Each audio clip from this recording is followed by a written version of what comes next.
anybody can answer it. But it just talks about our secret psychology. I did this as a series of 4 different webinars, but I'm just going to talk about our own marketing and kind of get our minds into a different frame of mind and how our clients are thinking about us. So, and I asked the question, how many of you would like to triple your marketing effectiveness? So, for an example, if you were getting 10% out of any marketing piece that you sent out, or even 1%, how would you like to get 3% back? Or if you're getting 10%, how would you like the effectiveness now to be 30%? We're going to talk about that a little bit, how to make our marketing more effective. As you know, doing marketing costs a lot, and every time we do some sort of marketing, and I've worked with a lot of different clients, not just franchises, and we always have really high expectations that if we're going to spend money, then immediately that phone is going to start ringing. On an occasion it does, and sometimes we don't get anything. We'll spend a couple $100 and the phone doesn't even ring, not even one time. And so we set ourselves up, and then we try it once, and when it doesn't work, we're really upset. And so we say it doesn't work.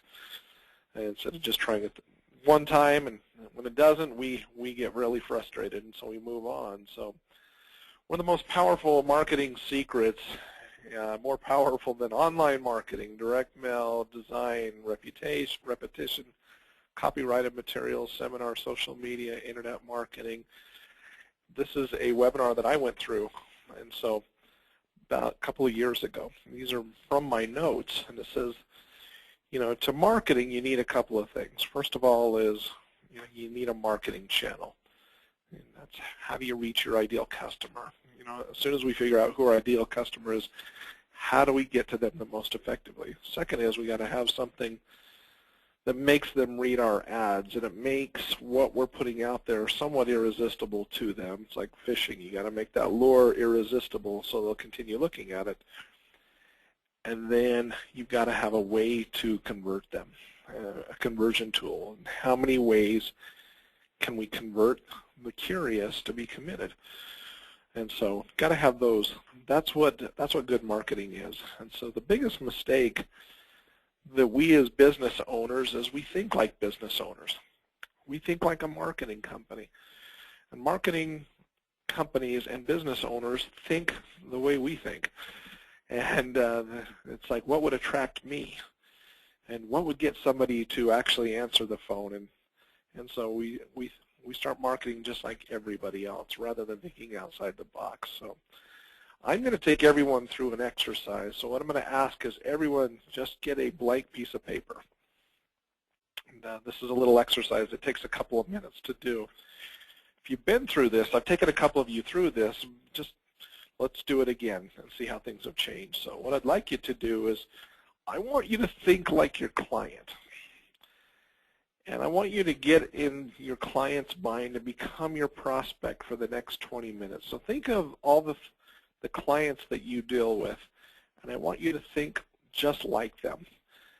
And as you're thinking like them, it doesn't matter if they're irrational or if they're emotional, or it doesn't even matter. And so I want you to become your client. So I want you to take out a piece of paper. We've got this big idea out there is we're going to, all of us make decisions. Some people make them logically, but most people make decisions on emotion. And then we back it up with logic. Is when we go to buy that car, sometimes we buy more car than we need, but then we'll say something like, well, at some point we're going to have to haul stuff. And so instead of getting a family car, we buy a truck. And then we say, well, at some point we're going to need this. And anytime we use it, we're going to say, see, I told you we should have got a truck. It's a good thing we did. And we back it up. And it can be about with anything that we do, as we always back up any decision we make with some sort of a logic. And so what I want you guys to do, right at the very top of your piece of paper, and I'm going to do this too, is I just want you to write the words irrational and emotional. Just write them down just somewhere, because as we're doing this exercise, I want you to be irrational and I want you to be emotional on this. So remember, we're getting in the mind of our client. And so this exercise is very simple. So what I want you to do is I want you to make a list of 10 items. So you're going to make a list on the left, and or actually just 2. Make a list. So I want you to think of when you're working with your clients, what is their biggest fear and frustration? That's all I want you to do, and you can be irrational and emotional. When they're working with you at Spectrum Home Service, what is their biggest fear and what is their biggest frustration?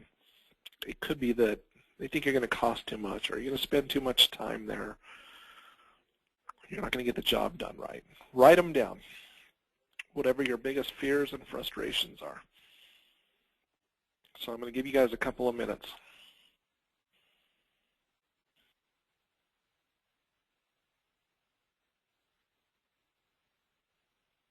10 items. So we have 3 or 4 minutes, and then I'll be back with you guys. I'm just going to put it on hold just for a second.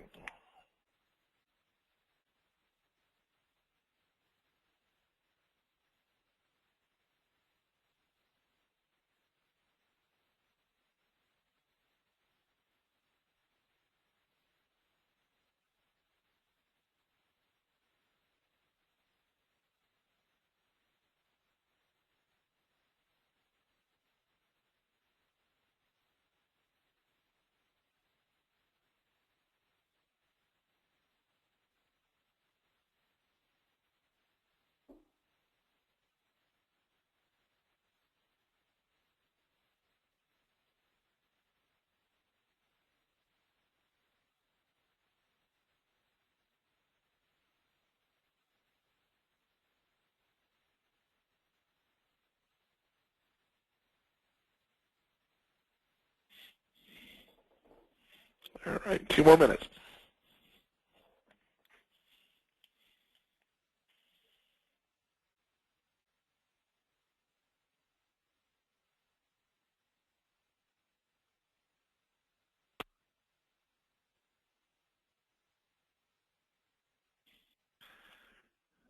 Remember, be emotionally irrational. It can be whatever it might be.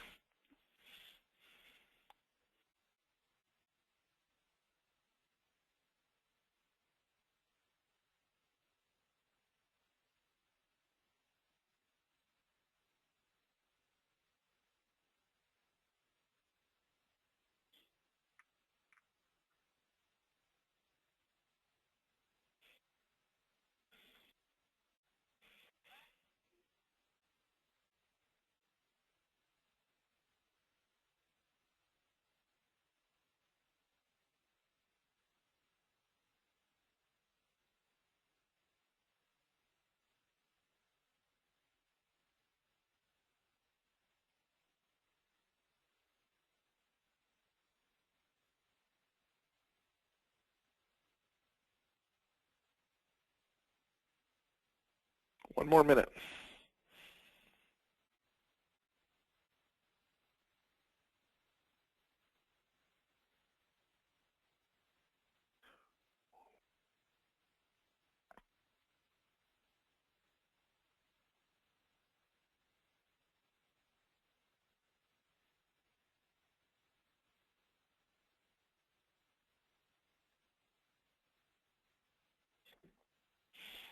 All right, you guys should have a list of 10 in front of you now. And so these are the fears and frustrations of anybody, any of your clients. And I just made a list of my own. You know, what am I put as cost? What if I nickel and dime them? Is the cost going to go up, you know, at some point? You know, time. What if they show up late? Or what if they take longer than the period of time they said they were going to take? What if they can't do the job correct? These are things our clients think of. What if I hate it? You know, do they guarantee their work? What if the person shows up to my house and they smell bad? What if they don't clean up after themselves? You know, these are some emotional and irrational things that, you know, we don't think about, but our customers do think about. Those are your those are fears and frustrations that your clients may have. So we're going to make another list here too. So the second list is, what are their wants and aspirations? And keep in mind, what are the things they expect out of you? If they're paying you money, what is their expectation? And so I want you to make another list. This one's a little bit harder, but take a couple of minutes and make a list. And remember, make it emotional. And think like your customer. What do they want? Now that they've hired you, what are their expectations of you? And their wants and aspirations. Take a couple of moments.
Okay, one more minute.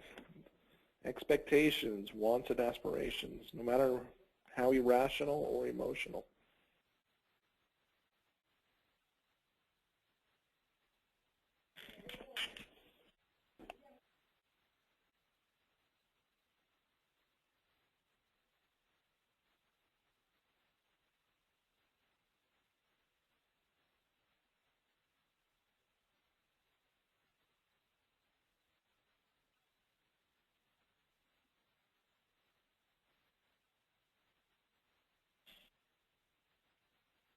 All right, some of the wants and aspirations that I wrote down. You can have your own list. Is their expectations that now that they've hired you, you'll answer the phone 24/7, that you are the only client that they've ever worked with, that you are somehow a guru and you're going to fix all their life problems just by you being there. You know, they expect there'll be no regrets by the time they're done with you. They expect that you're going to make them popular because whatever you do for them is going to make them look a whole lot better. And they're going to expect that no matter what, you're going to come back and fix it 24/7 for the rest of its life because you put it together. You know, those are some of the things that some of our clients think about when they're hiring people. So as you have this list now, you know, kind of a long list, what I want you to do now is look at those lists. And I want you to come up with a top 10. Look at those. And so they are your fears and your frustrations, your wants and aspirations. Circle the top 10 of them. Think like your client. Remember, you're your client, not you. Whatever it might be. And be irrational and emotional, like your own clients are sometimes. Circle the top 10.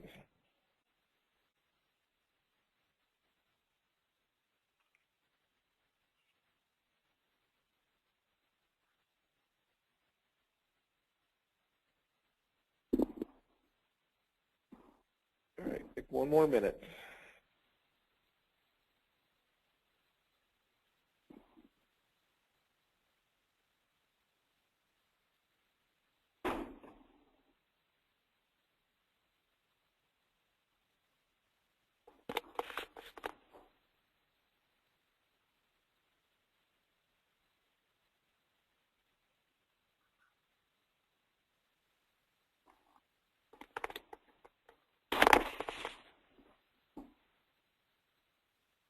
Yep.